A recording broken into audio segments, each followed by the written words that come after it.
শত্রু নিজে নিজেই মৃত্যুবরণ করবে এবং শত্রু নিজেই তার মৃত্যুর জন্য কারণ হয়ে দাঁড়াবে। কিভাবে? তো আজকে এই আকর্ষণীয় ভিডিওটা আপনাদের জন্য। স্ক্রিনের ভিতরে যে নকশাটা দেখতেছেন এই নকশাটারই সমস্ত খেলা। তো বৃক্ষ তোমার নাম কি ফলে পরিচয় বকবকে ভিডিওর মধ্যে বকবক করে লাভ নাই। যা কিছু বলা সরাসরি বলে দিতেছি, নিয়ম কানুনগুলা মানবেন, কাজ করবেন, কাজের ফলাফল পাবেন। প্রত্যেকটা ভিডিওর মধ্যে আজকে থেকে চ্যালেঞ্জ দিয়ে কাজ করব। আমি আব্দুর রাজ্জাক। প্রত্যেকটা ভিডিওর কাজ করবেন। যদি কাজ না হয় ভিডিওতে কমেন্টে এসে গালাগালি করে যাবেন, কোনো সমস্যা নাই। 100% কাজ হবে, চ্যালেঞ্জ দিয়ে দিলাম আমি আব্দুর রাজ্জাক। তো স্ক্রিনের ভিতরে যে নকশাটা দেখতেছেন এটার পাওয়ার সম্পর্কে বলবো, এটাকে কিভাবে কাজ করলে শত্রু নিজে নিজে মৃত্যুবরণ করবে, নিজে নিজে মারা যাবে, সেই একটা উপায় আপনাদেরকে বলে দিতেছি ভিউয়ার্স। তো এক নাম্বার কথা হচ্ছে যে এই কাজটা করার জন্য কি কি লাগবে, কোন সময় করবেন, এইগুলা বিষয়গুলো বলবো। দ্বিতীয় নাম্বার, কাজটাকে প্রয়োগ করবেন কিভাবে, এইগুলা সম্পর্কে বলবো। তৃতীয় নাম্বার কথা হচ্ছে যে আপনাদের কোন নিয়মগুলা মানতে হবে সেইটা সম্পর্কে বলবো। তো এক নম্বর জিনিস হচ্ছে এই কাজটা করার জন্য শুধুমাত্র আপনাকে একটা কাফনের কাপড় সংগ্রহ করতে হবে কবর থেকে। দ্বিতীয়ত, আপনাকে এই নকশাটা অঙ্কন করার জন্য কালি সংগ্রহ করতে হবে, কাম সিঁদুর। তৃতীয়ত, আপনাকে একটা পুতুল বানাইতে হবে।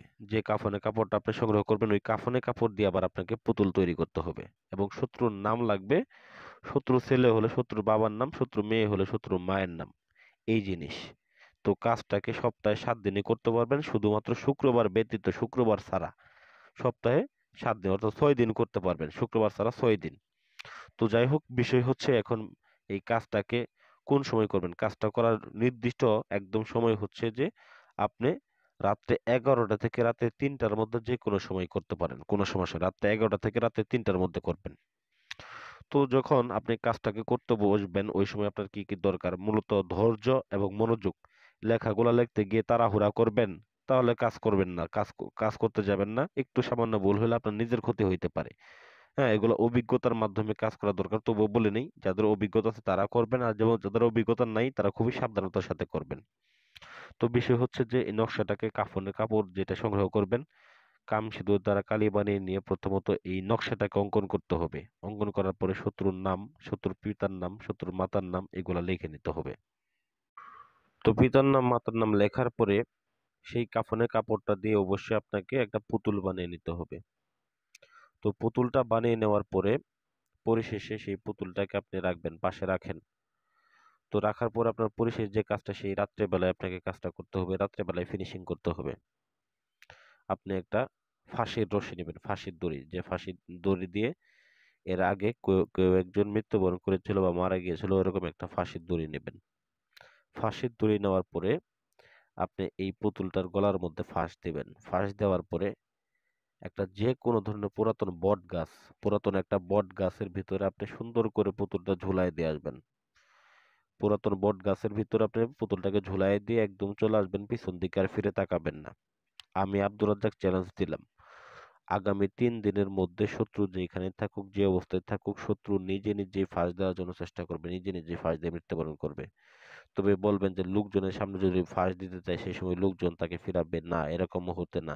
ওই সময় সে এতটাই উন্মাদ হবে না, সে নিজে নিজে এমন জায়গায় এমন সময় ফাঁস দিবে যে তাকে কেউ বাধা দিতে পারবে না। এমন মুহূর্তে সে নিজে নিজে ফাঁস দিয়ে নিজে নিজে মৃত্যুবরণ করবে। সেক্ষেত্রে আপনার সাপও মরবে, লাঠিও ভাঙবে না, এরকম একটা পরিস্থিতি হবে। যাই হোক ভিউয়ার্স, আশা করি ভিডিওটা আপনাদের কাজে দিবে। তো অবশ্যই ভিডিওটা নিরীহ মানুষদের ক্ষেত্রে প্রয়োগ করবেন না, সাধারণ কোনো মানুষকে ক্ষতি করার জন্য করবেন না। যদি শত্রু থাকে সেক্ষেত্রে আপনারা এই বিদ্যাটা কাজে লাগাইতে পারেন। তো ভিডিওটা ভালো লাগলে অবশ্যই লাইক করবেন, কমেন্ট করবেন, এবং এরকম আরো আকর্ষণীয় ভিডিও পেতে চ্যানেলটাকে সাবস্ক্রাইব করে পাশে থাকা বেল বাটনটি বাজিয়ে দিবেন।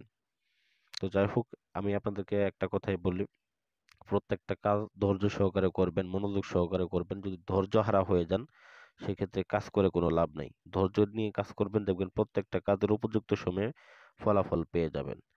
তো কবিরাজের কোনো ক্ষমতা নাই, সমস্ত ক্ষমতা এই বিদ্যাগুলোর মধ্যে আছে। বিদ্যাগুলা যেরকম ভাবে আপনি প্রয়োগ করবেন সেরকম কাজ হবে। সঠিকভাবে প্রয়োগ করলে সঠিক কাজ হবে, সঠিকভাবে প্রয়োগ না করলে কাজ সঠিকভাবে হবে না। তো ধন্যবাদ সবাইকে। আবারও সালাম জানাই, আসসালামু আলাইকুম ওয়া রাহমাতুল্লাহি ওয়া বারাকাতুহু।